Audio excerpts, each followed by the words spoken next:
தமிழக தேர்தலை முன்னிட்டு தேசிய ஜனநாயக கூட்டணியின் அனைத்து இந்திய அண்ணா திராவிட முன்னேற்றக் கழகம் சார்பில் ஆலந்தூர் சட்டமன்ற தொகுதியில் போட்டியிடும் எஸ். சரவணன் இன்று ஆலந்தூர் வட்டாட்சியர் அலுவலகத்தில் தமது வேட்பு மனுவை தாக்கல் செய்தார். முன்னதாக கட்சி நிர்வாகிகள் மற்றும் நூற்றுக்கணக்கான ஆதரவாளர்களுடன் உற்சாகமாக வந்த அவர் தேர்தல் அதிகாரியிடம் தேவையான ஆவணங்களுடன் மனுவை சமர்ப்பித்தார். இந்நிகழ்வில் கூட்டணி கட்சி நிர்வாகிகள் மற்றும் அதிமுக பொறுப்பாளர்கள் பலரும் கலந்து கொண்டு வேட்பாளருக்கு ஆதரவாக உற்சாக கோஷங்கள் எழுப்பி ஆரவாரம் செய்தனர்.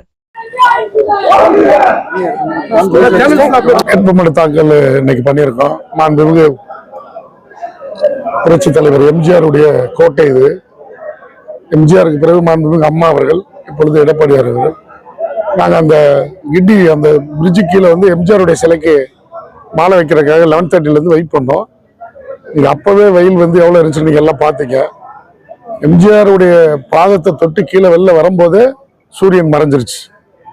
இது உண்மையான ஃபேக்ட். நான் வந்து தவறான தகவலை சொல்ல, அது எனக்கு கிடைச்ச பாக்கியம் நினைக்கிறேன். ஏன்னா எம்ஜிஆரை பார்த்துட்டு ஒரு ஹாஃப் அன் அவர் நான் வரும்போது சரியான வெயில் வந்து கும்பிட்டு வெளியே வர்றோம். மாலையை வச்சோன்னு எம்ஜிஆர் வந்து எனக்கு பிளஸ் பண்ணிட்டாங்க. அம்மா, எம்ஜிஆர், எடப்பாடியார் 3 பேரும் எனக்கு பிளஸ் பண்ணாங்க. நரேந்திர மோடிஜி உள்பட கூட்டணி கட்சிகளோட சேர்ந்த எல்லாருமே எனக்கு பிளஸ் பண்ணிட்டாங்க.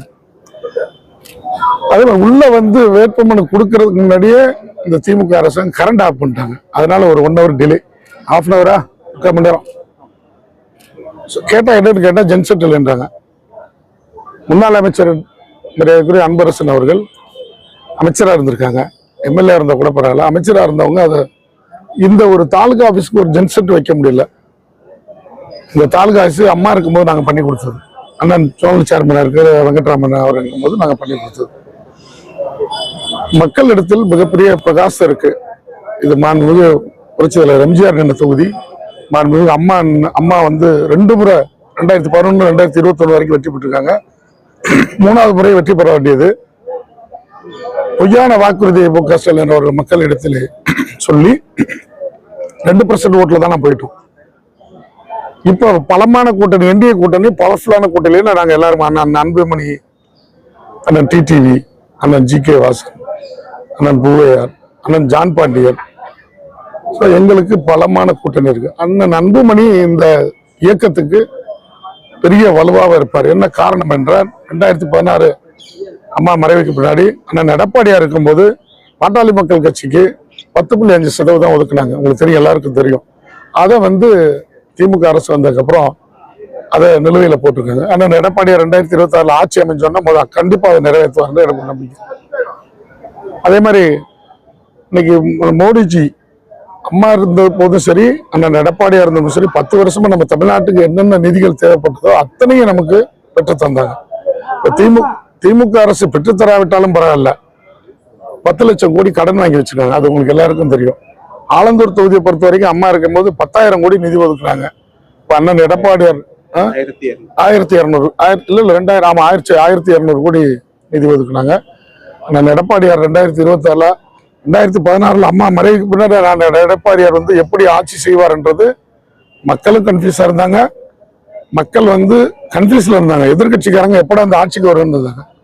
இந்த 4.5 ஆண்டு காலம் அண்ணன் எடப்பாடியார் எப்படி ஆட்சி செஞ்சாரு, கொரோனா காலத்தில் மக்களை எவ்வளவு அண்ணன் எடப்பாடியாரும் மேல மோடிஜியும் கொரோனா காலத்தில் மக்களை எவ்வளவு அருமையா பாதுகாத்தாங்கன்னு உங்களுக்கு எல்லாருக்கும் தெரியும். எங்களுக்கு ஒண்ணு மீடியா சப்போர்ட்ஸ் இல்லை. அது இன்னைக்கு போட மாட்டீங்க, அது உண்மைதான். இப்ப ஏதோ ஓரளவு நெருங்கி வர்றீங்க, அது உங்களுக்கு தெரியும். இப்ப ஆட்சி அமைப்புன்றது 8-10 மாசமா வந்து அண்ணன் எடப்பாடியார் தான் வரணும்னு மக்கள் எல்லாம் விரும்பினதா. இது மக்கள் விரும்பினதான். ஆலந்தூர் தொகுதி மக்கள் வந்து 3 லட்சம் வாக்காளர் இருக்காங்க. இன்னும் நிறைய, அது இன்னொன்னு, இந்த தொகுதி வந்து அருமையான தொகுதி. 234 தொகுதியில் உள்ள எம்எல்ஏஸ், மினிஸ்டர்ஸ், சென்ட்ரல் கவர்மெண்ட்ல இருந்து வர்றவங்களே சத்தம் கேட்குது பாருங்க. இங்க இறங்கிதான் ஹைகோர்ட்டுக்கு போனாலும் இங்க இறங்கிதான் போகணும், கோட்டைக்கு போனாலும் இங்க இறங்கிதான் போகணும். அதனால நாங்கள் வேட்பாளர் ஆலந்தூர் மக்கள் தேர்ந்தெடுத்தால் மீண்டும் மோடிஜி என்டிஏ கூட்டணியில் அண்ணன் எடப்பாடியார் தலைமையில் ஆலந்தூர் தொகுதிக்கு என்னென்ன குறைகள் இருக்கோ அத்தனை எங்களால் பெற்றுத்தர முடியும்னு எனக்கு நம்பிக்கை இருக்கு. மக்கள் விரும்பிட்டாங்க எடப்பாடி, அண்ணன் எடப்பாடி. ஏன்னா சட்ட ஒழுங்கு சீர்கேடு, பெண்கள் பாதுகாப்பு இல்லை. தூத்துக்குடியில் 83 வயசு ஒரு இஷ்யூ, நீங்க போன வாரம் பார்த்துருப்பீங்க.